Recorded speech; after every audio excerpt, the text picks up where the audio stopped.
Gray Harbor was not a city. It was a throat clogged with fog and rust. Tonight, the rain did not just fall, it attacked, turning the waterfront into a smear of blurred neon and black water. The harbor smelled of diesel and dead fish. It was just past 10 o'clock at night. A procession of gleaming black sedans, silent as sharks, cut through the mist. They moved with purpose, their tires hissing on the slick cobblestones of the wharf, stopping precisely outside the corrugated steel maw of Cold Storage Warehouse 7. This was Cassian Vale's territory. The air around the cars seemed to drop 5 degrees, colder than the ice packed inside the warehouse. Eden Hale moved through the shadows between the idling cars. She was dressed in a standard-issue black server's uniform, 2 sizes too large, the starched white apron already damp and clinging to her. In her hands, she balanced a heavy aluminum catering tray, covered in foil. Underneath the lukewarm shrimp cocktails, nestled against the metal, was a transmitter, a small, sophisticated bug forced on her by the Federal Commerce Integrity Bureau, the FCIB, a ghost agency that apparently had the power to ruin her twice. Eden was not a spy. She was a mother. She was doing this for Mila, her 9-year-old daughter, whose hospital bills were stacked higher than the Gray Harbor Bridge. Eden used to chase stories like this. She was a reporter once, a good one, until a scandal, a setup had ripped her career, her reputation, and her marriage away. The FCIB knew that. They had found her working 2 jobs, drowning in debt, and presented her with an old file. A choice that was not a choice planned to daunt the bug or watch Mila's critical care get administratively delayed. She slipped through a service entrance, her heart a cold hammer against her ribs. The warehouse interior was vast and cavernous, smelling of brine and cold steel. Men in dark suits lined the walls, their faces impassive. In the center, under a single buzzing industrial light, was a long steel table. They were waiting. "The refreshments," Eden murmured, her voice sounding thin and foreign in the huge space. She walked toward the table. Every step an agony of exposure. The sound of her own breathing was deafening. She just had to set it down. Just place the tray and walk away. She placed the tray on the table. Clang, thud! The heavy steel door behind her slammed shut, the sound echoing like a gunshot. A man near the door held up a small device, its red light blinking furiously. "We have a signal," the man said, his voice flat. "Active transmission." The air evacuated Eden's lungs. The men at the walls did not move, but the atmosphere tightened, pulling taut like a wire. A figure detached itself from the deepest shadows at the far end of the warehouse. He moved with an unsettling grace, not hurried, but inevitable. Cassian Vale. He wore a dark wool greatcoat, the shoulders damp with rain, tailored so perfectly it looked like armor. He stopped about 10 feet from her. His face was all harsh angles and control, but it was his eyes that held her. They were the color of the harbor water at midnight, cold and reflective, showing her nothing but her own terror. He did not look at the tray. He looked only at her. His voice was low, gravelly, not loud but penetrating every corner of the warehouse. "Who sent you?" Eden opened her mouth, but no sound came out. A lie would get her killed. The truth would get her killed. Before the silence could stretch for another second, a different sound pierced the tension. The distant, panicked wail of a car alarm, triggered by the electromagnetic pulse from the signal detector. And then, the service door burst open again. "Mommy." A small figure darted into the warehouse. Mila. She must have hidden in the back of the station wagon, terrified of being left alone. Now, she was sprinting across the concrete floor, her face pale with fright, clutching something tight in her fist. Instinct took over. In a fraction of a second, 3 of Vale's men drew their firearms, the sound of metal clearing leather shockingly loud. "No!" Eden screamed, throwing herself in front of her daughter, shielding the small body with her own. She squeezed her eyes shut, bracing for the impact. It never came. "Stand down."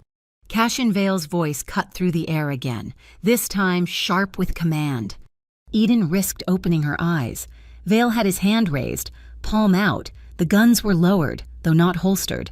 He stared at the child, his expression unreadable, but the lethal intent had recessed, replaced by something else. Annoyance, and perhaps a flicker of profound irritation. He did not permit violence in front of children. Eden grabbed Mila, pulling her close. "Mila, honey, you have to go. You should not be here." Mila was shaking, tears streaming down her face, but she held her ground, looking directly at the terrifying man in the dark coat. She thrust her small hand forward, the fist still clenched. "You leave my mommy alone," she shouted, her voice trembling but defiant. "If you hurt my mom, I'll call her people." Mila opened her hand. In her palm was not a phone. It was a simple, silver locket on a chain, Eden's locket, the one her own mother had given her. Mila held it up like a talisman, a shield. The gesture was so absurd, so childishly brave, that the entire room froze. The armed men looked confused. Cassian Vale's eyes narrowed. He looked at the child, then at the locket. The tension in the room shifted from lethal to purely strange. He took a step closer, ignoring Eden's protective flinch. He nodded curtly at the locket in Mila's hand. "Noah," he said. A man in a sharper suit stepped forward. "Boss, check it." "Check what it's jewelry." "Cassian," Noah said. "Check it." Noah sighed, produced a pair of thin electronic tweezers, and gently, almost apologetically, took the locket from Mila's grasp. He examined the hinge. He twisted the small clasp at the bottom, a clasp Eden had never even noticed. The locket did not open to reveal a picture. The face of it popped off. Noah stared into the mechanism. "Boss," he said, his voice suddenly losing all its boredom. "You need to see this." He turned the open locket toward Cassian. Eden craned her neck. It was impossible. Nestled inside the silver casing, where a tiny, folded photograph should have been, was a minuscule black rectangle. It was a high-density microdrive.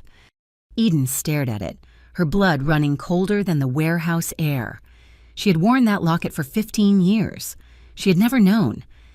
3 years ago, the words felt like acid. 3 years ago, Eden Hale had been the sharpest investigative reporter in Gray Harbor. She had a sixth sense for sniffing out dirty money, and she had aimed it squarely at a complex shell corporation washing funds through the port. She had been relentless. She had been right, and she had been framed. The story was stolen, twisted, and published under her byline with falsified documents pointing to the wrong man. Her source vanished. Her editors threw her to the wolves. The resulting lawsuit obliterated her career. Her husband, who had only ever loved her success, could not handle the disgrace. He left in the wreckage. Only 2 things remained: her daughter, Mila, and the simple silver locket her mother had given her just before she died. Her mother, a quiet woman who had spent 30 years as a senior accountant for the Gray Harbor Port Authority, had pressed it into Eden's hand. "Keep this," she'd whispered. "It's more than just a memory." Eden had assumed she meant sentiment. She'd been wrong. The memory evaporated, replaced by the freezing air of the warehouse. Noah Strick had plugged the microdrive into a high-spec portable reader. A bright, clinical white beam of light shot from the device, projecting a spreadsheet onto the damp warehouse wall. It was not a spreadsheet, it was a ledger. Rows and rows of transaction codes, container numbers, and shipping routes scrolled past. Eden's journalistic instincts, long dormant, snapped awake. She recognized the routing numbers. This was high-level freight logistics. Then she saw the names. One column listed transfers from the South Dock Syndicate. The other column listed authorizations from the Gray Harbor Port Authority. Cassian Vale stepped closer to the wall, his face impassive, but his eyes missing nothing. The South Dock Syndicate, his direct rivals, the organization he was currently in a cold war with for control of the harbor. And here was digital proof they were in bed with the Port Authority, the supposedly neutral entity that governed all of them. Noah scrolled to the final entry, a locked directory. The file name was Project Locket. Beside it was a logo, a stylized eagle and scales, the insignia of the Federal Commerce Integrity Bureau. But it was wrong. Eden stared, her mind racing. The eagle's head was facing left, not right. The scales were unbalanced. It was a subtle, expertly crafted fake. "I have never," Eden said, her voice shaking but gaining strength, "seen that drive before in my life." Cassian turned his cold gaze back to her. "A convenient defense. You walk into my warehouse, carrying a transmitter, and your daughter just happens to be holding a drive containing evidence against my primary rival." He took a slow step toward her. "You are bait, well executed, but bait nonetheless." "No," Eden snapped, pulling Mila tighter behind her. "Use your head. If I was bait, why would I be the one carrying the payload? If this Project Locket is what they wanted you to see, why hide it in my locket? Why not just leak it? And if the FCIB sent me, why is their logo fake?" She was breathing hard, the reporter resurfacing. "I was sent here to plant that." She pointed a trembling finger at the catering tray. "The bug, that was the FCIB's entire plan. They are blackmailing me. This," she gestured to the wall, "this locket, this is my mother's." Her voice cracked. "She worked at the Port Authority. She must have put it there before she died." Cassian watched her, his expression a mask of granite. Noah Strick cleared his throat. All eyes turned to him. "She might be telling the truth, boss," Noah said quietly, holding up the small scanner he had used on the tray. "The transmitter in the catering dish is standard government issue. Low cost, wide frequency, easy to trace back to a federal source if you know how. It's sloppy."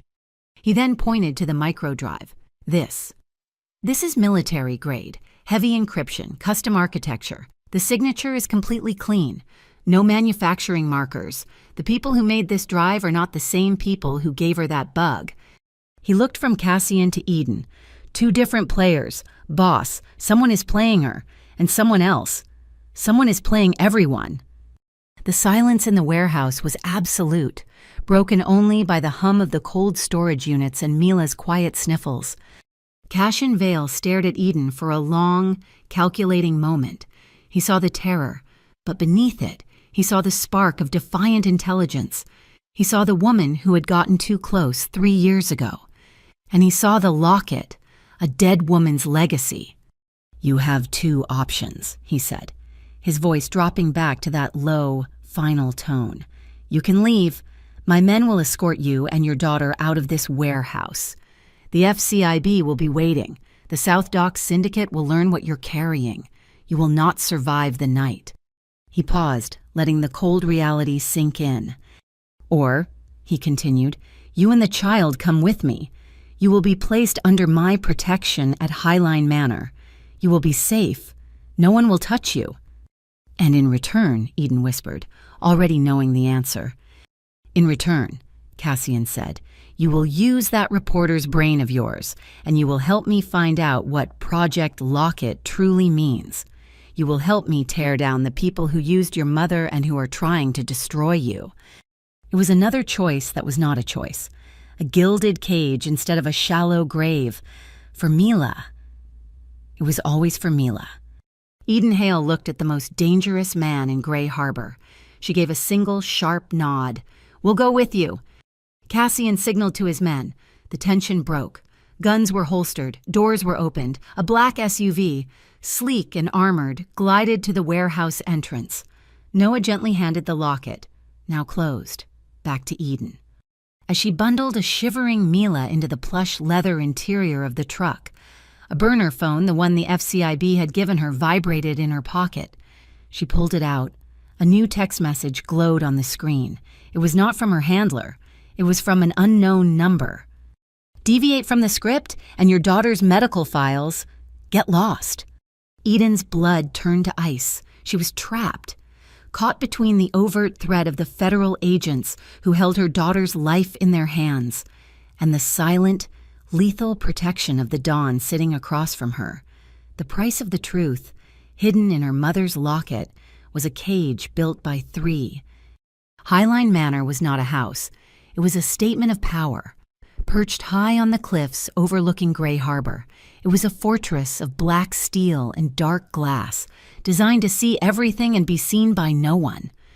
The armored SUV passed through 3 separate security checkpoints before gliding into a subterranean garage. Yet inside, the sterile, fortress-like quality gave way to something unexpected. The air was warm and still. While Cassian's men remained posted, they were discreet, fading into the architecture. He led them not to a sterile guest wing, but to a vast 2-story library. Books, real books with worn leather spines, lined the walls from floor to ceiling. A massive, unlit fireplace dominated one wall, and a deep-piled rug softened the floor. Mila, who'd been clutching Eden's hand in silence, let go. She walked, mesmerized, toward a shelf filled with illustrated classics. "You can read any of them." Cassian's voice startled Eden. He was standing by the door, having shed his damp greatcoat. He was just a man now, albeit a terrifyingly composed one, in a simple dark sweater and trousers. A late dinner is being prepared. The dinner was served in the library, on a low mahogany table. The tension was thick enough to cut. Mila, however, seemed to have recovered her nerve, emboldened by the proximity of so many books. She was eating a grilled cheese sandwich that had been cut into precise triangles. She looked at Cassian, who was nursing a glass of dark liquor, and asked the question Eden had been choking on. "Are you a bad man or a good man?" Noah, standing by the door, visibly tensed. Eden froze, her own sandwich halfway to her mouth. Cassian Vale looked at the 9-year-old girl. His face remained neutral for a beat, and then something unprecedented happened. The corner of his mouth twitched. It was not quite a smile, but it was the first crack in the marble facade. A tiny, dry laugh escaped him. "I am a necessary man," he said finally. "There is a difference." Mila considered this. "Okay, can I have more apple juice?" As he nodded for Noah to retrieve it, Eden watched him. She found herself talking, filling the silence, describing Mila's school project on ocean currents, then, falteringly, she spoke about her old job, about the thrill of chasing a lead, the belief that words could actually fix things. She expected him to ignore her, to be bored, but he was not. Cassian Vale put his glass down.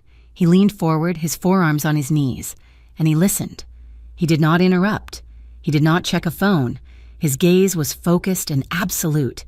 Eden realized with a jolt that no one, not even her ex-husband, had ever listened to her with such complete, undivided attention. After he showed Eden to her own safe room adjoining Mila's. It was not a bedroom, but an office. One wall was covered in a massive cork pinboard. Noah had already set up a laptop and a printer. "My men are outside every door," Cassian said, his voice back to its neutral, flat tone. "No one can touch you here. No one can touch your child. You have my word." He left her, and Eden felt the first breath she had taken in days that was not ragged with fear.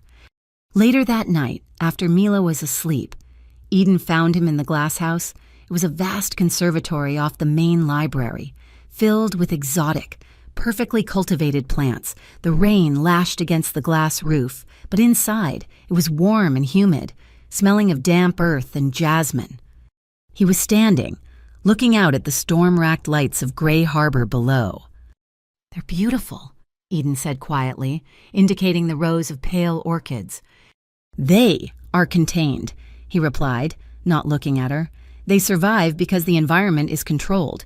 They would not last 5 minutes out there." He paused.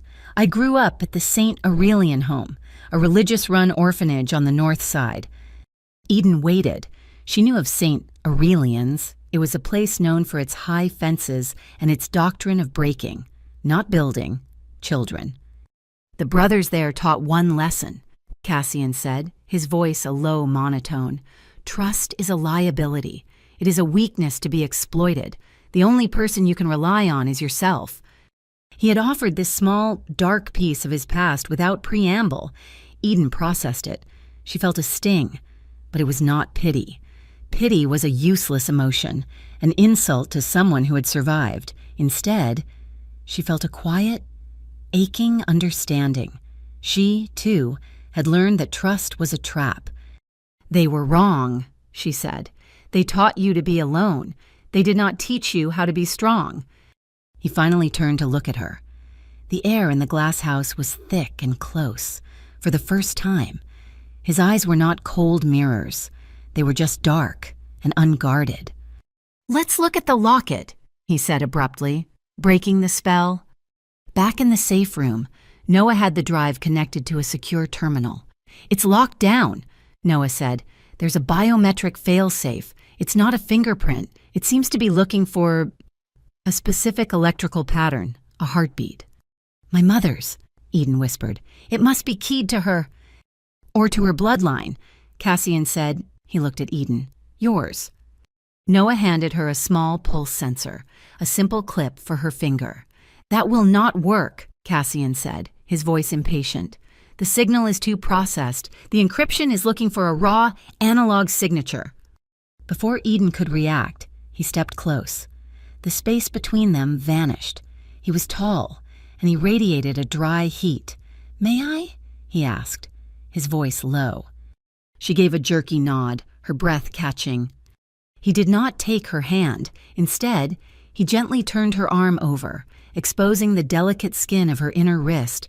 He placed 2 fingers, his index and middle, directly over her pulse point. His touch was electric.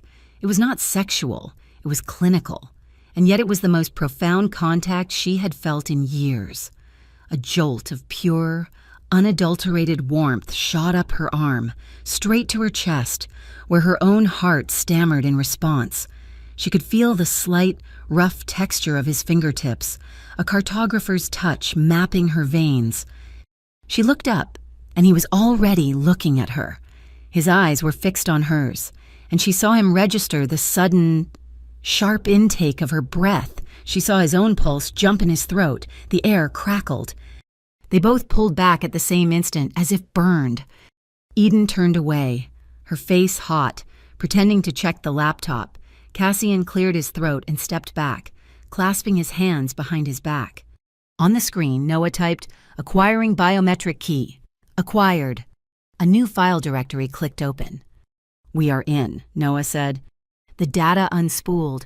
It was not just a ledger, it was a complete shadow budget. Millions of dollars. Funneled from the South Dock Syndicate, laundered through legitimate port contracts, and deposited into a single encrypted account. The Harridan Re-Election Fund, the mayor, and the entity coordinating every transfer, signing off on the faked invoices and ghost shipments. A digital signature appeared, FCIB Task Force Alpha, the same fake logo from the Locket. "My God," Eden breathed, her journalistic instincts taking over her shock. "It is not just corruption. The mayor is using a fake federal unit to finance his campaign with mafia money." Cassian Vale's face was carved from ice as he stared at the projection on the wall. The mayor, the South Dock Syndicate, a phantom federal unit. The pieces clicked into place, forming a picture far darker than simple corruption. "It is a purge," he said, his voice a low rumble. Eden looked at him, uncomprehending. "It is money laundering, millions of dollars." "The money is the grease," Cassian said, turning from the wall to pace the room. "The operation is the machine. They are not just funding Harridan, they are building a pretext. They let the South Dock Syndicate run rampant. Then this, Task Force Alpha, will emerge to discover the corruption." The blood drained from Eden's face as she understood. "They will link the South Dock to you. They will frame you as the kingpin, controlling both." And just like that, Cassian concluded, Harridan becomes the hero who cleansed Gray Harbor, riding a wave of popular support right back into office. He gets the port, he gets the city, and my organization, and theirs, are surgically removed. He makes himself a king by painting me as the dragon. As he spoke, a quiet, insistent chirp sounded from Noah's terminal. "Boss," Noah said, his voice tight, "we have an aerial, high-speed UAV, moving fast, Thermal scanning pattern. It is painting the house. Cashin's eyes went flat. Lock it down! Before Eden could ask what he meant, she heard a series of heavy, staggered thuds echoing through the manor, like giant tumblers falling into place. What was that? Thermal blocking shades, Cassian said, moving swiftly to a master security panel in the main hall. And magnetic locks on every external door. They saw us. Now, we are blind to them, and they are blind to us. It is too late! Noah called out, his eyes fixed on a different screen showing the rear service gate. They are not just scouting, they are here. On the monitor, a black, unmarked utility van had screeched to a stop. 6, maybe 8. Figures in full tactical gear were piling out, moving with practiced, silent efficiency. They wore no insignia, save for the same stylized, fake FCIB logo on their shoulders. They wanted us to open the drive, Cassian said, his voice devoid of all emotion. It was a beacon. Noah, get the child. Take her to the library's inner vault, now. He looked at Eden, his gaze absolute. Stay with her. Do not open that door until I come for you. What are you going to do? Eden whispered, her hand already on Mila's bedroom door. Pest control. Cassian did not go for a gun. He moved to the center of the vast, dark atrium. Eden watched on the monitor as the team breached the rear door. They fanned out, their helmet-mounted lights cutting cones of white through the darkness. The moment the last man was inside, Cassian hit a control on his wrist. Every light in the manor died, plunging the atrium into absolute blackness, then disorienting.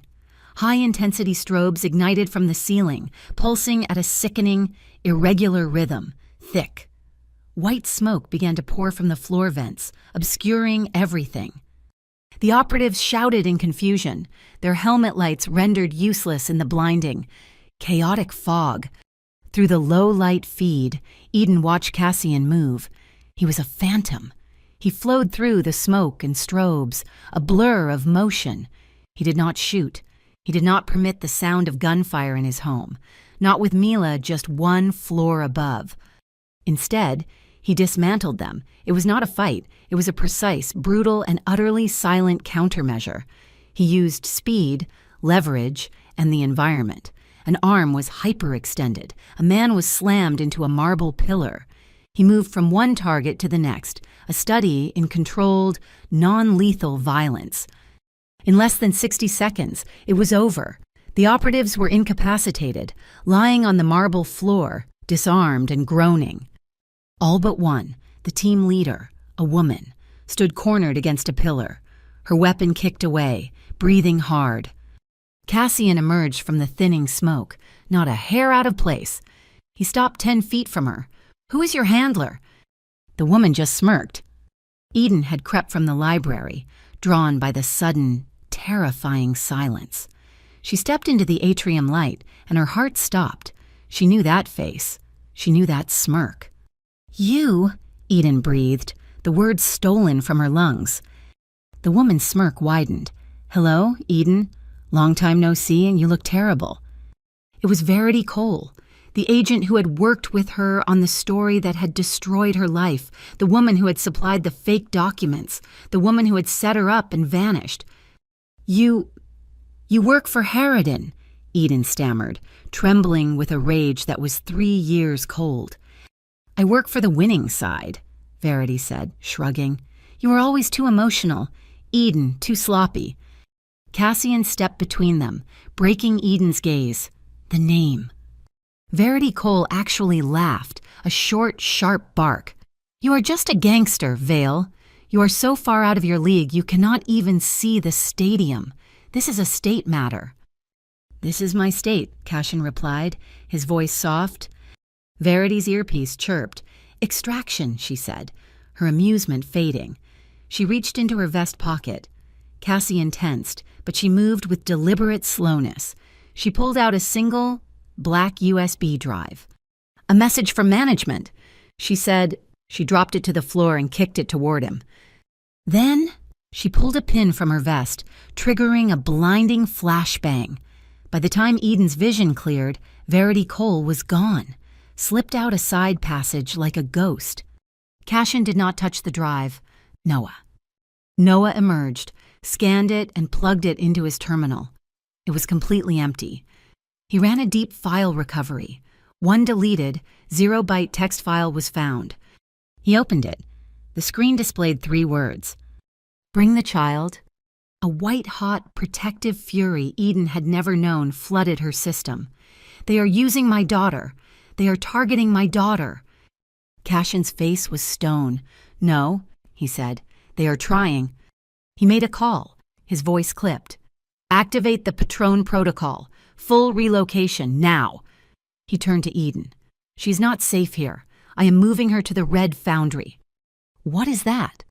A community art space I fund in the industrial district. It is public, anonymous, and the upper floors are a secure compound no one knows about. She will be taken there immediately, disguised as part of a private youth drawing class. She will be safer there than anywhere in the city. Eden hated it. Hated her daughter being a piece on a chessboard. I am not just going to hide while they move my daughter around. I have to fight back. We have to leak the Locket data. Now. How? Cassian asked, already anticipating her answer. My contacts, she said, pulling out her personal phone. My old editor at the Gazette. My best source in the city council. She dialed the first number. A synthesized voice. This number is no longer in service. She dialed the second. It rang, then went to a generic voicemail. She dialed the third, a deadline. She stared at the phone, a cold, dawning horror creeping over her. They are gone. All of them. The numbers are dead. Verity, Harridan. They did not just ruin my career. They scrubbed my entire network 3 years ago. I have no one. They scrubbed your network, Cassian corrected her. Not mine. He nodded to Noah, who was already typing furiously. Find the bank. Project Locket is the operation. Harridan is the client. Find the nexus. Already on it, boss, Noah said. The funds are routed through a dozen shell companies. But the final holding account? It is a charitable trust, the Levantine Fund. We are going to their servers, Cassian said, grabbing a new jacket. We? They want the Locket. They want you. You are the only one who can biometrically unlock the data. You are coming. They took 2 vehicles from the subterranean garage, an armored SUV for Eden and Noah, and a low-profile, matte black sedan for Cassian. Follow my lead, he ordered. Do not stop for anything. They burst onto the I-17 spur, the elevated highway cutting through the city. The night was dark. Traffic was light, too light. 2 black sedans, identical to Cassian's, materialized from an on-ramp, flanking the SUV. They are on us, Noah yelled, fighting the wheel as one of the sedans slammed into their rear quarter panel. Cassian's sedan roared up from behind. They are boxing you in. His voice crackled over the comms. Do not let them. Construction exit. 400 yards. Move. The second sedan pulled ahead, swerving to block the exit ramp. They are cutting us off, Eden shouted. Hold on, Cassian's voice replied. His sedan accelerated, a black blur. He did not try to pass. He rammed the lead sedan. The sound was a deafening shriek of metal on metal. Cassian's heavier, reinforced car threw the other vehicle into a spin. But the second car was still on their tail. As Noah wrenched the SUV toward the dark, unlit construction ramp, the second sedan swerved, aiming to T-bone them. It was a perfect pit maneuver.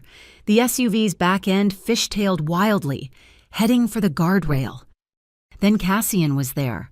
He had cut across 2 lanes, intentionally placing his own car between the SUV and the attacker. It was a sacrificial block. The attacking sedan, unable to stop, smashed directly into Cassian's driver's side door. The impact was brutal. Noah regained control, gunning the engine and plunging the SUV down the ramp to safety. Eden looked back. Cassian's car had spun to a stop, smoke pouring from the chassis. The attacker's car was wrecked against the concrete divider. We have to go back, Eden screamed. We cannot, Noah said, his face grim. Orders.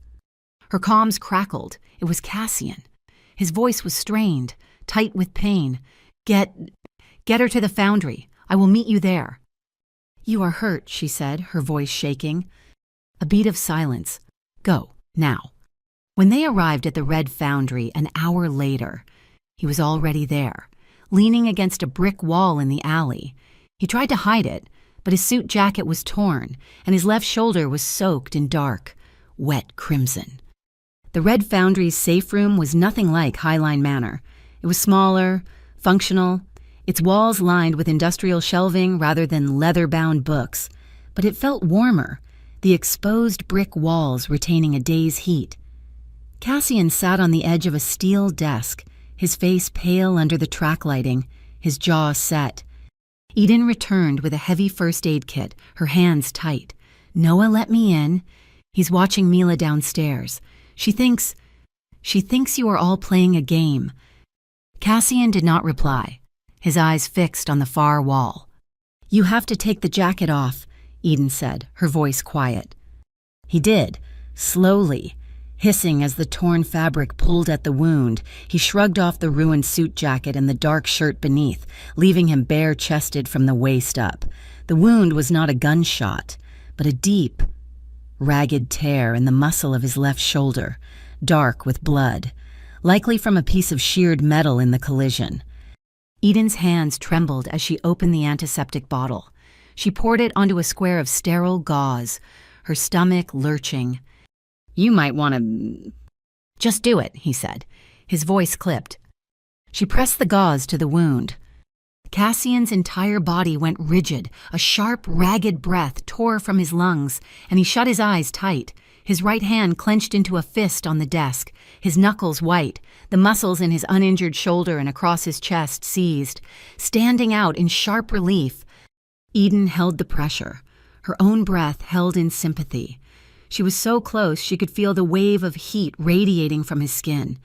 The air was thick with the sharp smell of antiseptic and the metallic tang of his blood. "I'm sorry," she whispered. "It is fine," he bit out. She worked in silence, her initial tremor steadying into a focused, clinical calm. She cleaned the edges of the gash, her touch becoming more confident, and as she worked, she felt a change in him. The iron-hard tension in his shoulders began to unspool. The fist on the desk slowly uncurled. His breathing, which had been harsh and shallow, deepened, slowing to a steady, quiet rhythm. He had consciously, deliberately, relaxed. He was letting her see him in pain. He was trusting her. The realization made her own heart ache. "I have never," she said, her voice barely audible, "been so afraid in my entire life. Not in the warehouse, not when Verity was there." She taped a thick bandage into place, her fingers brushing his skin. "I was afraid on the highway. When I saw your car spin, I thought he had killed you." He remained still, his eyes still closed. "And I hate it," she continued, the words spilling out, a confession in the quiet room. "I hate that I am grateful to you. I hate the system that put me in that warehouse.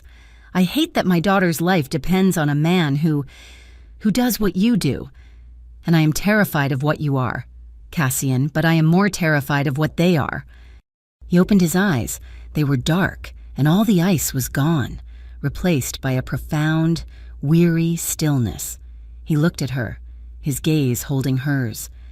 "Control," he said, his voice low and rough. "It is the only thing I have ever had. From the day I left St. Aurelian's, every move is planned, every outcome is calculated. There are no surprises."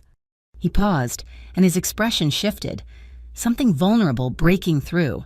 "When I see your daughter, when I see her look afraid, I lose it, all of it. That is a feeling I do not know. On the highway, when I saw that car aiming for you, I did not calculate, I just moved." He looked down at his bandaged shoulder as if it belonged to someone else. "I hate it, too. Eden, that kind of fear. It makes a man reckless." They stood there, inches apart. The space between them was electric, charged with their confessions. She had finished her work, but her hand lingered on his arm. She should have pulled away, but she did not. He did not move either. He looked at her mouth, then back to her eyes. The silence stretched, filled only by their breathing.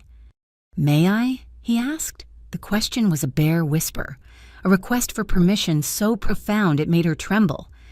Eden could not find her voice. She just nodded, a single, small movement. He raised his uninjured hand, not to her face, not to her waist, but slowly, placing it flat against her back, his palm resting between her shoulder blades. It was a gesture of support, a gesture of safety. It was not possessive. He leaned in slowly, giving her every chance to retreat. She did not. The kiss was not what she expected. It was not a hard, demanding kiss of a dawn. It was hesitant. It was slow and deeply respectful. It was just the soft pressure of his mouth against hers. A question.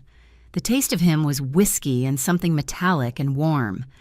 Her heart hammered against her ribs, a frantic bird. She responded, parting her lips slightly, and her own hand came up to rest on his chest, over his heart. She could feel the steady, strong beat beneath her palm. The kiss deepened, and she felt herself lean into him, pulling him fractionally closer, the fear and gratitude and anger all melting into this one.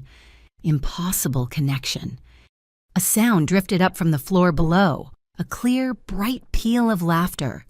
Mila. They both pulled back at the same instant, not in guilt, but in awareness. They looked at each other, and a small, mirrored smile touched both their faces. The boundary was clear. The boundary was tenderness and promises, and the small girl downstairs who was the center of it all. He did not move his hand from her back. Instead, he leaned forward and rested his forehead against hers. His skin was warm. She closed her eyes, breathing him in. "When this is done," he murmured, his voice thick, "when she is safe, I want to kiss you like a normal man, in a normal place, with no blood and no lies." Eden let out a shaky breath. She kept her eyes closed, her hand still on his heart. "Let's survive it first," she whispered. The Red Foundry safe room became a war room. The target, Mayor Harridan's re-election gala, held in 2 days at the Aurora Museum of Industry. "Harridan is arrogant, Ma," Cassian said, his bandaged shoulder a stark white against his dark sweater. "The Levantine Fund is a primary sponsor of the event. Their secure server will be networked directly to the museum's donation terminals." Noah typed, his fingers a blur. "He is right. They're running a live encrypted donation tracker. If we can get inside that network, we can access the fund's master server. We need the encryption keys." "We cannot hack it from the outside," Eden said, her mind snapping into its old journalistic focus. "The firewalls are too strong. We need to be inside the room." "Exactly," Cassian said, "which is why we are all going. It is a legal infiltration, a heist of the mind." The plan was simple and insane. The Aurora Museum was Vale territory, one of his first legitimate acquisitions. He had funded its smart lighting renovation. "I own the wiring," he said simply. Eden would be their way in. She reactivated her old press credentials, posing as a freelance reporter covering the society event. "No one will look twice at a reporter with a laptop bag," she said. That bag would hold Noah's custom-built key-scraping device. Cassian would attend as what he was, a mysterious, high-level donor, drawing all the security focus. While they planned, Mila sat in the art studio below, safe with a formidable ex-military woman who Cassian introduced only as Helen. Mila was drawing, her tongue sticking out in concentration. When Eden went to check on her, Mila held up the picture. It was a crayon drawing of 3 stick figures, one tall, one medium, one small, standing on a pier under a yellow sun. "It is us," Mila said proudly. 3 people at the docks, for when we all go home." Eden kissed her, her heart aching. Before she left, Mila unhooked the locket from her own neck and pressed it into Eden's hand. "For luck. Mommy, it is your mother pass." The night of the gala, the Aurora Museum was a blaze of light, a glass and steel cathedral humming with the sound of jazz and champagne. Eden wore a simple black dress Noah had procured, her press pass clipped to the lapel, the laptop bag heavy on her shoulder. The locket was cold against her skin. Cassian arrived separately, a phantom in a perfectly tailored tuxedo. He did not look at her, but she felt his presence as he was swarmed by Harridan's fawning aides. He was the biggest whale in the room, and he was drawing all the sharks. Eden moved along the edges of the crowd, setting up her equipment near the main donation terminal, pretending to check her light meters. A voice, low and venomous, whispered in her ear, "You always did look better when you were pretending." Eden froze.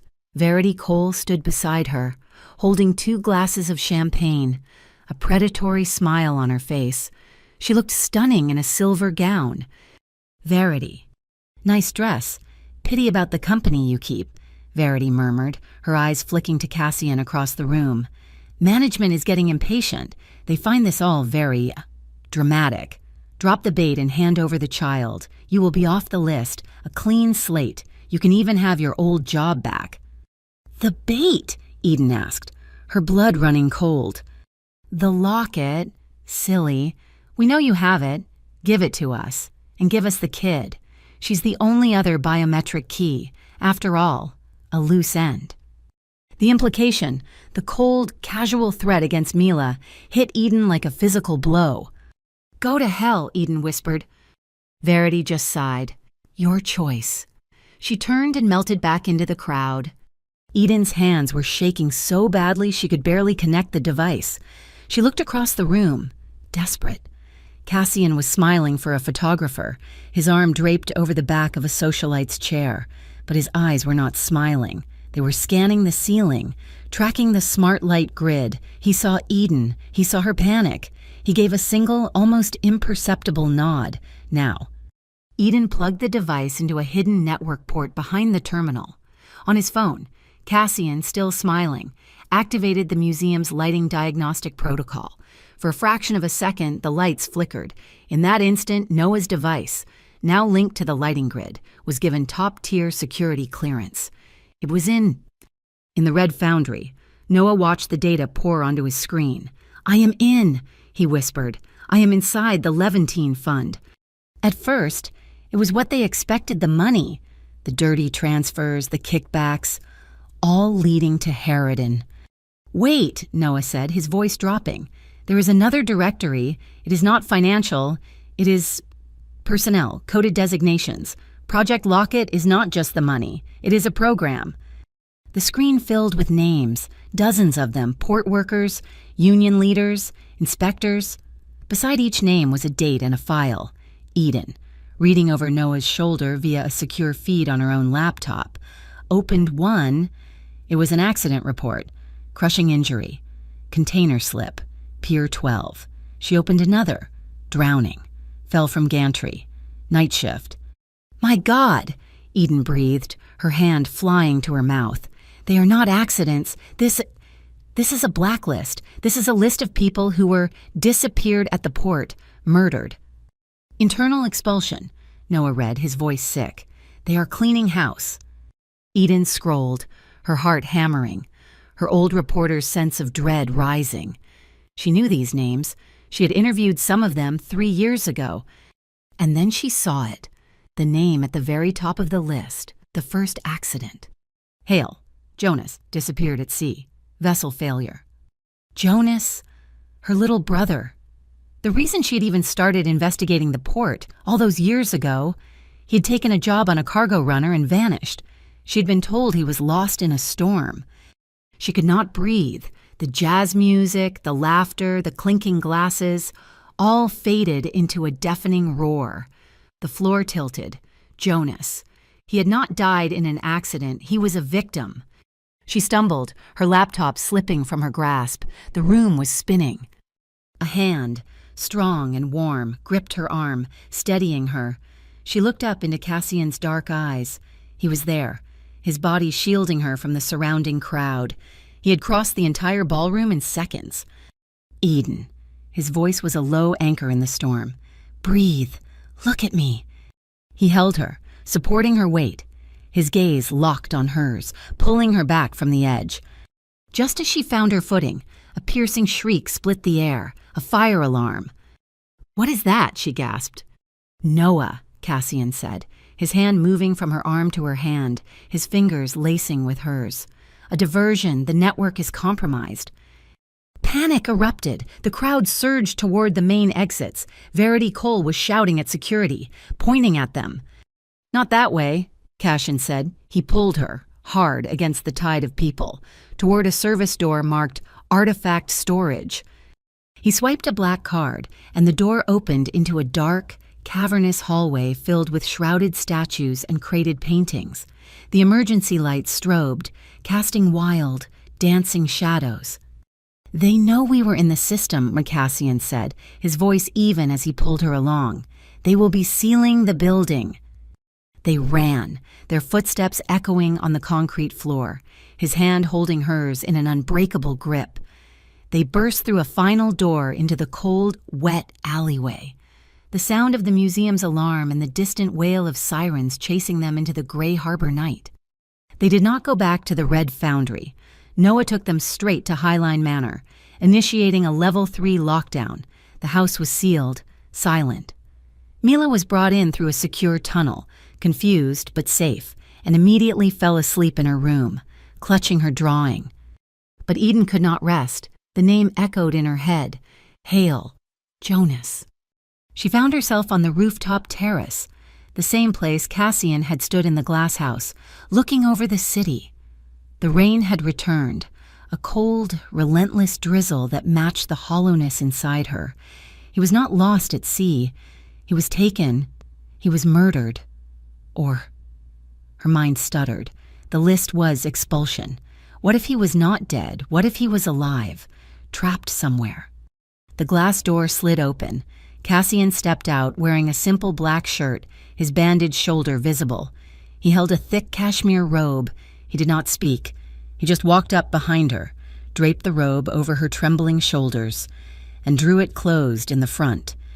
Then he did not let go. He pulled her back against his chest, creating a solid wall of warmth against the cold, wet night. His arms wrapped around her, holding her steady as a sob finally tore itself from her lungs.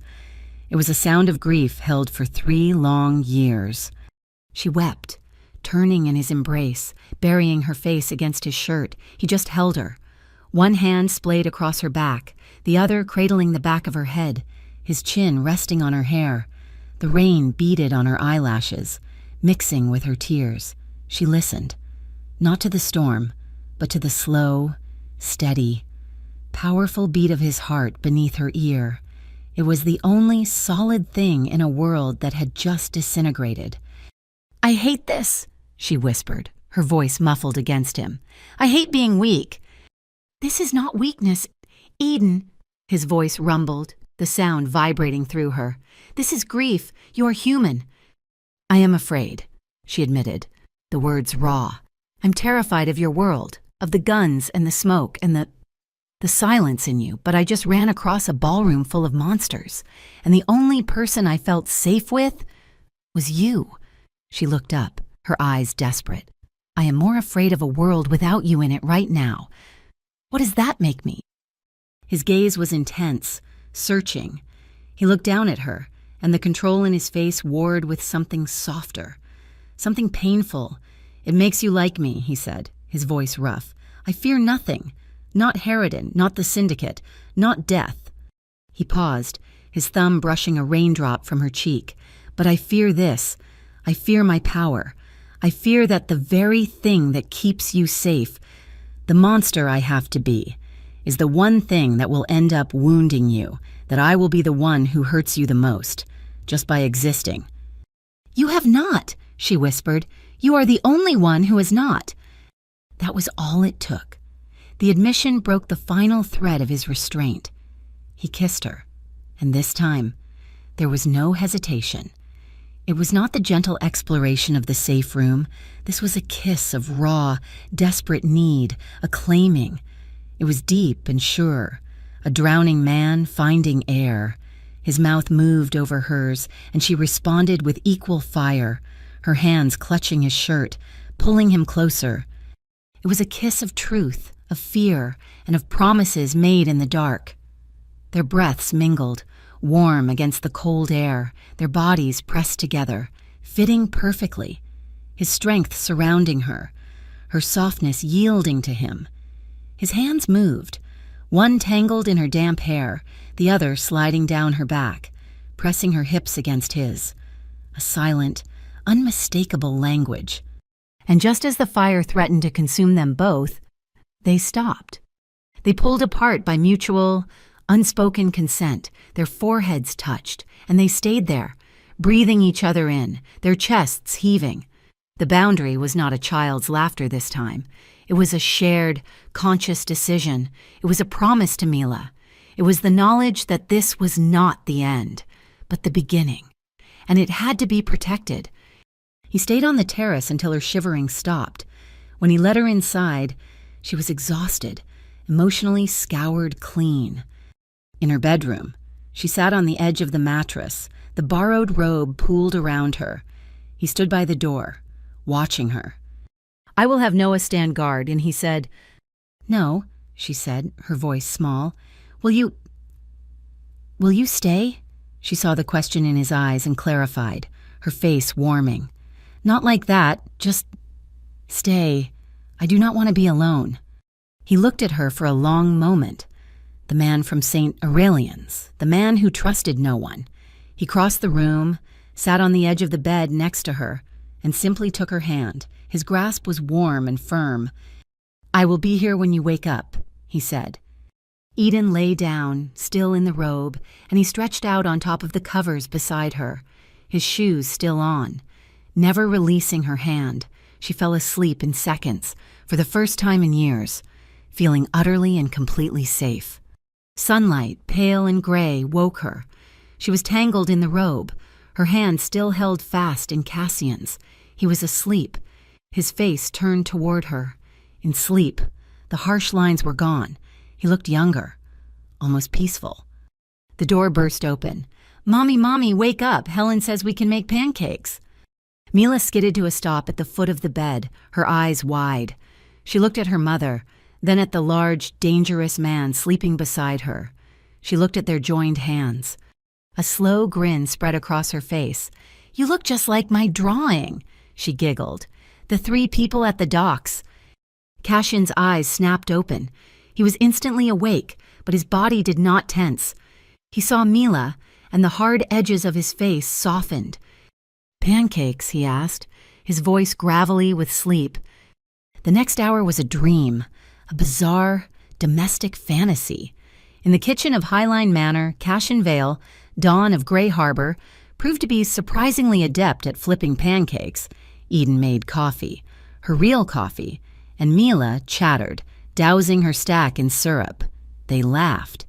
Eden watched Cassian smile, a real, unguarded smile. As Mila explained her drawing in excruciating detail, it was a fleeting, impossible glimpse of a normal life, a ray of sunlight before the final storm. The storm broke at noon. Noah appeared, his face grim. "Boss, a message came in, not to us. It was routed to the smart tablet in Mila's playroom." He held up the device. A text-to-speech audio file was open. He pressed play. A cold, synthesized, anonymous voice filled the warm kitchen. "Hello, Mila. If you want to see your Uncle Jonas, you will come to the West Line Iron Bridge at sunset. Bring your mother's locket. Come alone." The pancake on Eden's fork dropped to her plate. The blood drained from her face. Jonas. They had him. They knew about Jonas.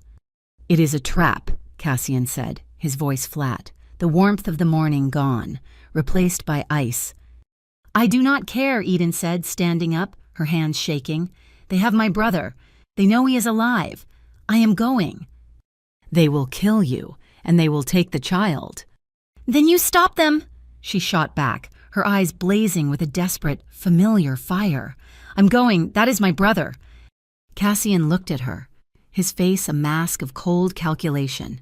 He saw the mother, the sister, the reporter who would not back down. He gave a single, sharp nod. "You are right. You are going." He stood. Every trace of the pancake-flipping man gone. The dawn was back. "But they do not set the rules. I do. We will go, and we will end this. The Westline Iron Bridge was a skeleton of rust and rivets, a forgotten artery over the sluggish gray river. As sunset bled across the sky, the wind did not just blow, it howled, shrieking through the steel cables like a tormented spirit. The air was cold and heavy with the smell of wet metal and impending violence. Eden Hale walked to the center of the bridge alone. Her heels clicked with a dreadful, lonely echo on the rusted walkway. She wore the locket openly, a silver target against her dark coat. She was the bait. Hidden in the latticework of the bridge's understructure, Cassian and Noah's team were shadows, armed with high-frequency scanners and non-lethal weapons. 100 yards back, in an armored vehicle parked in a derelict factory, Mila sat with Helen, watching a live feed monitor. Cassian had been against it, but Eden had insisted. She is part of this, Eden had argued. She is the only other one who can trigger the locket. She has to be the fail-safe. Cassian had relented. On one condition, Mila was the trigger, not the target. Headlights cut through the twilight, a black sedan, followed by 2 unmarked vans, rolled onto the bridge. The fake FCIB team fanned out, creating a perimeter. The back door of the sedan opened, and Mayor Harridan stepped out. He was not in his usual politician suit, but a dark, expensive overcoat, his face arrogant and impatient in the gloom. "Eden Hale," he said, his voice carrying on the wind.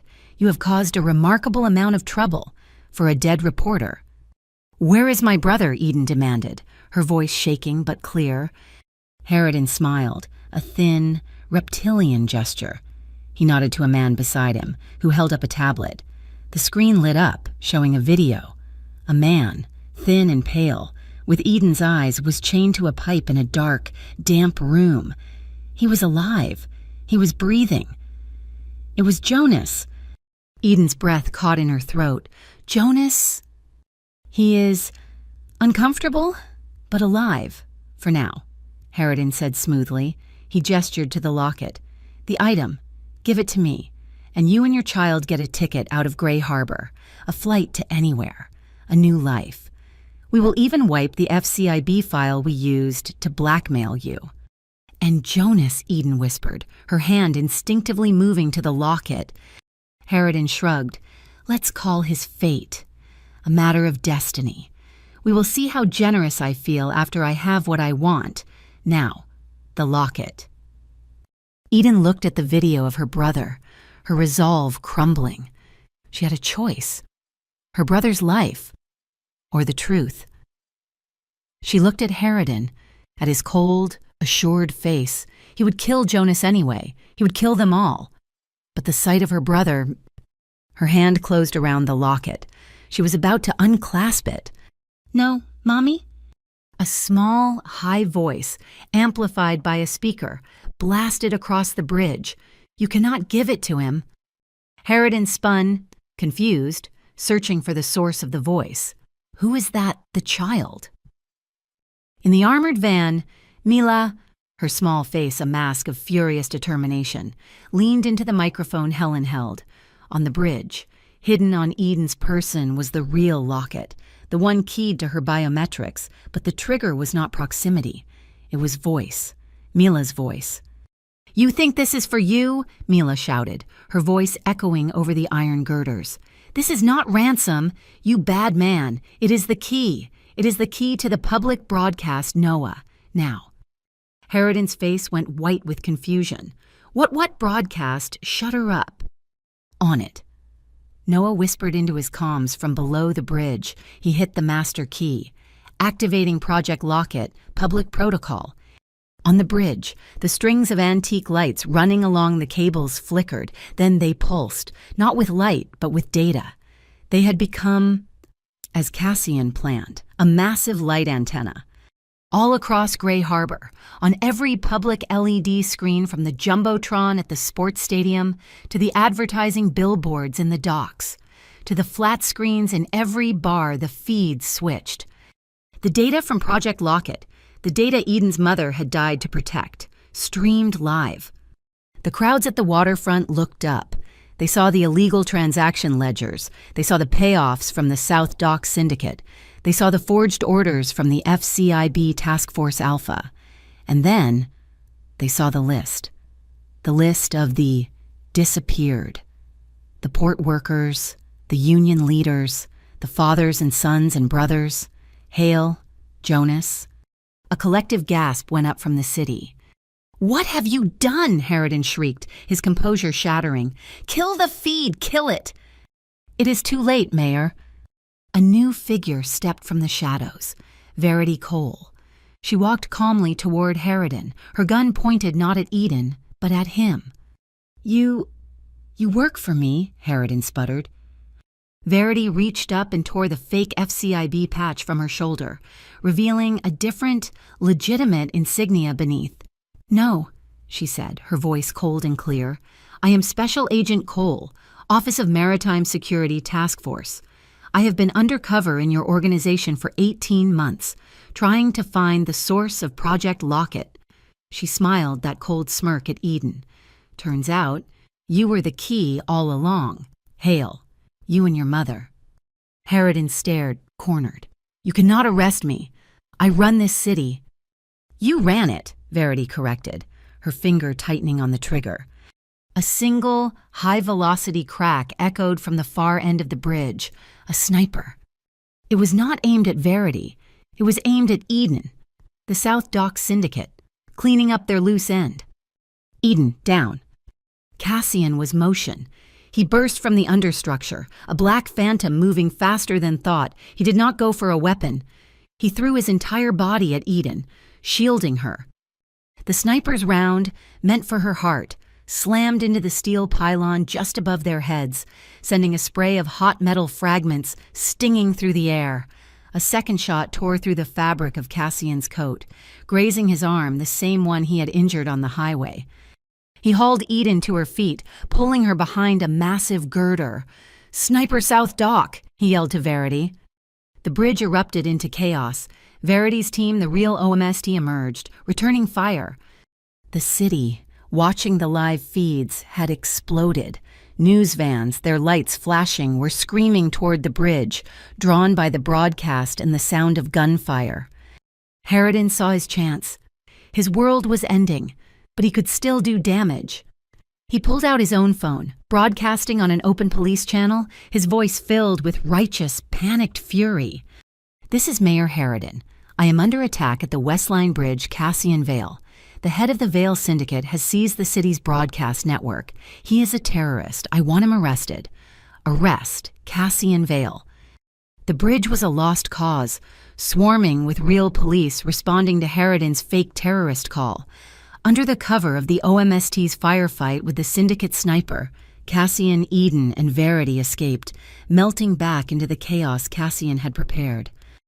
"The sniper is South Dock." Cassian's voice was sharp in Eden's earbud as they ran. "They are not just protecting Harridan. They are trying to silence everyone." "The live feed is still running," Verity countered, her own team now securing the bridge. "The city is watching, but they will cut the power. We need Jonas. Now." "Harridan's van," Eden said, her mind racing. "The video feed of Jonas. It was live. It must have a source. Can you trace it?" Verity's team was already on it. He was sloppy. "The signal is coming from the North Bank Ferry Terminal. Warehouse District." "They will be moving him," Cassian said, his voice flat. He looked at Verity. "Your team makes too much noise. This one is mine." The North Bank Ferry Terminal was a sprawling complex of rust, steel, and shadows. The rain had intensified, turning the night into a slick, black mirror. Harridan's private security off-duty cops loyal to him were scrambling to lock it down, joined by South Dock enforcers. It was a hornet's nest. Cashin's team moved like ghosts. This was his territory. He owned the infrastructure. "I want no bodies," Cassian ordered, his voice low over the comms. "This is not an execution. This is a retrieval. Lock it down." He did not order an assault. He ordered an amputation. From a panel in a service tunnel, Noah, at Cashin's command, cut the terminal's primary power. The entire complex plunged into darkness. Save for the emergency strobes, then the magnetic locks on the loading bay doors were activated, sealing the exits. The heavy steel roll-up doors slammed down, trapping Harridan's men inside their own fortress.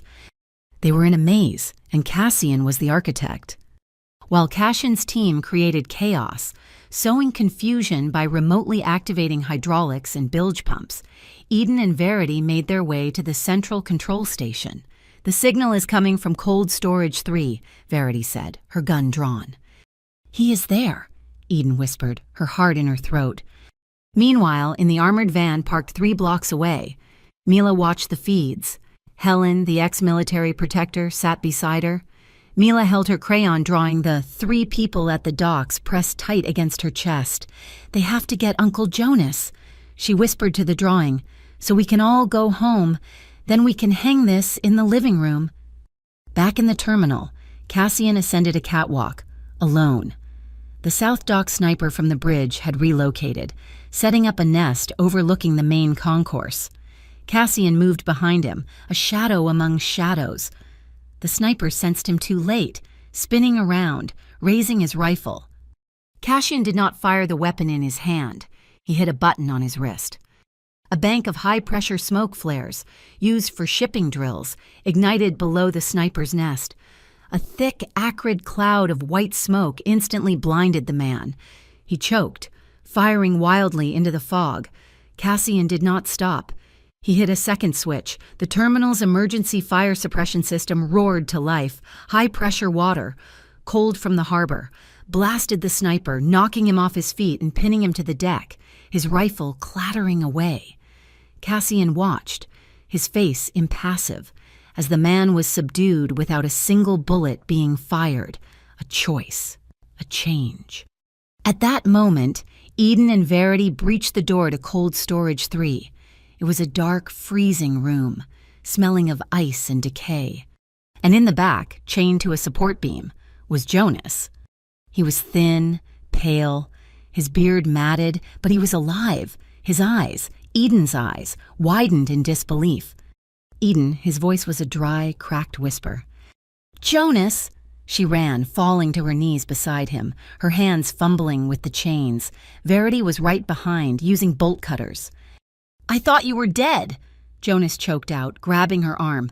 I thought you were," Eden sobbed, helping him to his feet as the chains fell away. "It was Harridan," Jonas rasped, leaning heavily on them. "All of it. He wanted the port. He paid the South Dock to clean the unions, make them disappear. I would not play. I was the first one they took. He set you up. Edie, he set you up from the beginning." As they stumbled out of the cold storage unit, the city was erupting.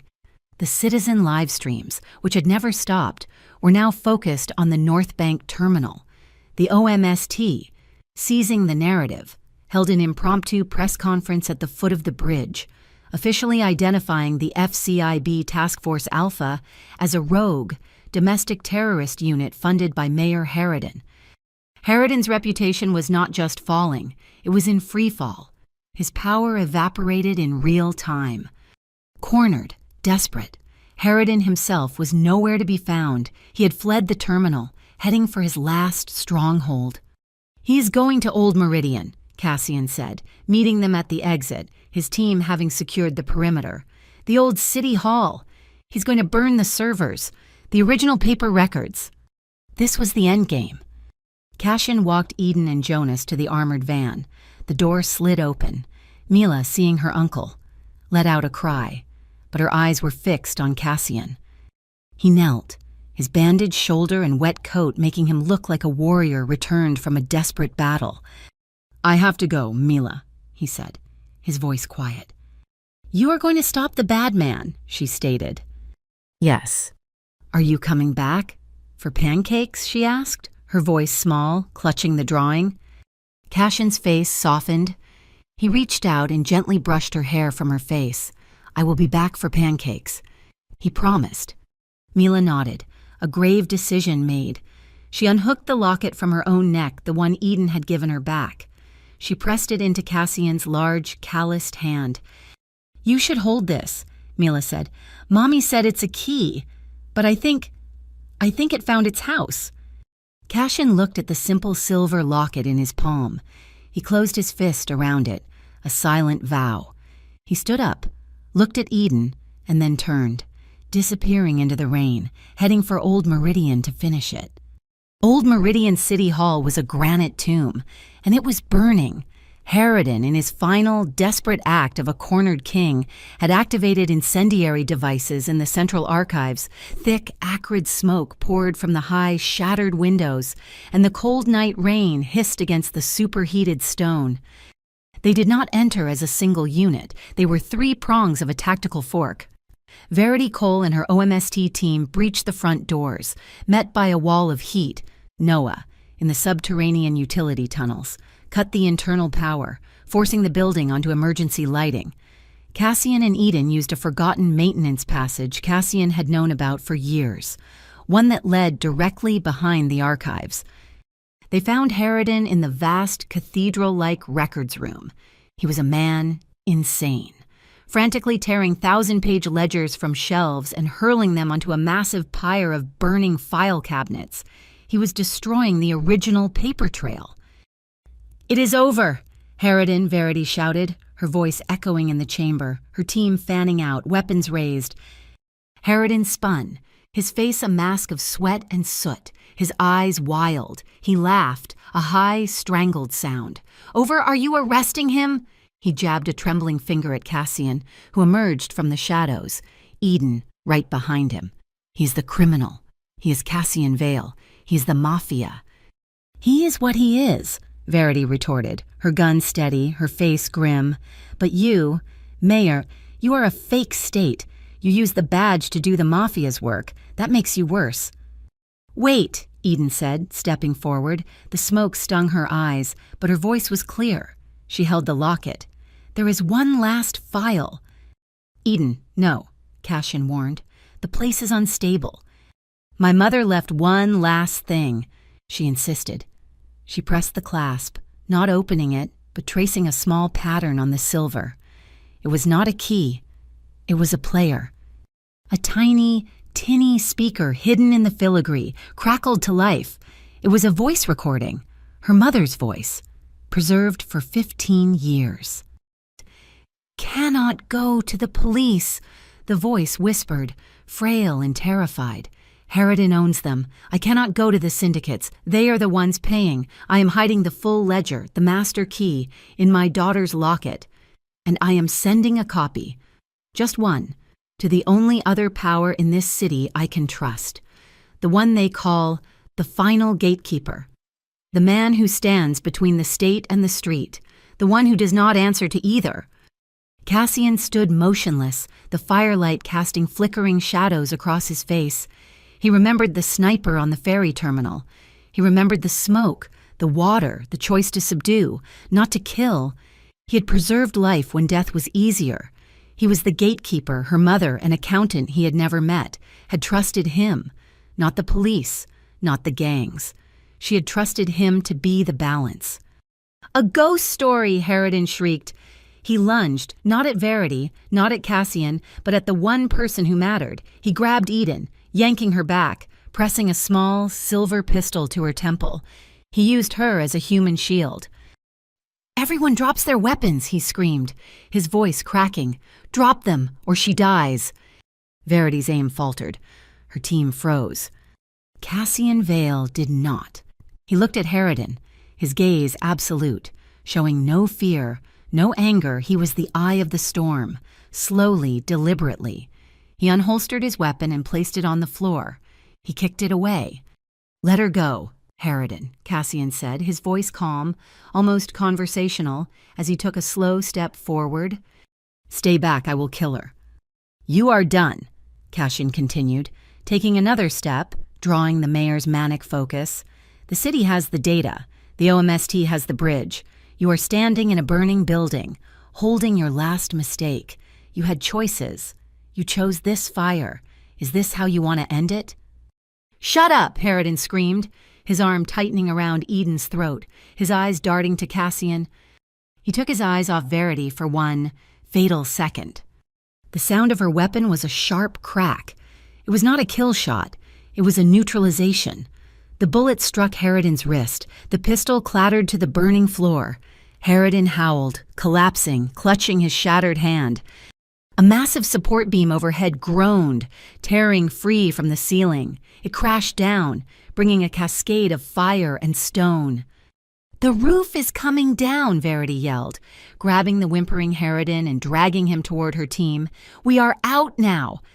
Cassian was already moving. He ran to Eden, but the path back was blocked by a wall of flame. The floor was gone. He did not hesitate. He scooped her up, his arms strong, lifting her as if she weighed nothing. Eden cried out, wrapping her arms around his neck as he turned and ran.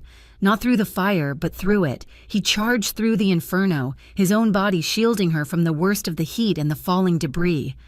They burst through the massive front doors, collapsing onto the wet, slick pavement, just as the entire central tower of Old Meridian fell in on itself. The air was chaos. Rain and ash fell from the sky. Sirens screamed. Cassian was on his knees, coughing, his lungs raw. Eden looked at him, her face streaked with soot, her hair singed. He looked at her, his savior, his liability, his reason. In the middle of the square, surrounded by flashing red and blue lights, with the city hall burning behind them, he leaned forward. He kissed her. It was not a gentle kiss. It was a kiss of survival, of desperation, of a promise kept. It was raw and deep, his hands cupping her face, his thumbs wiping the grime from her cheeks, her arms locked around his neck, holding on, her body trembling. It was a kiss that tasted of smoke and rain and, for the first time, of a future. "Mommy?" The cry, high and clear, cut through the noise.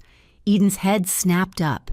Jonas, leaning heavily on a paramedic but standing, was at the edge of the police line, and Mila was running, breaking free from Helen, sprinting across the square.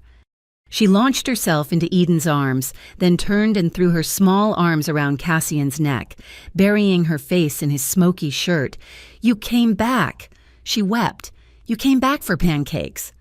Across the square, Verity Cole was formally arresting Harridan. The OMST had secured the scene. The crowd, held back by barriers, was not rioting. They were watching.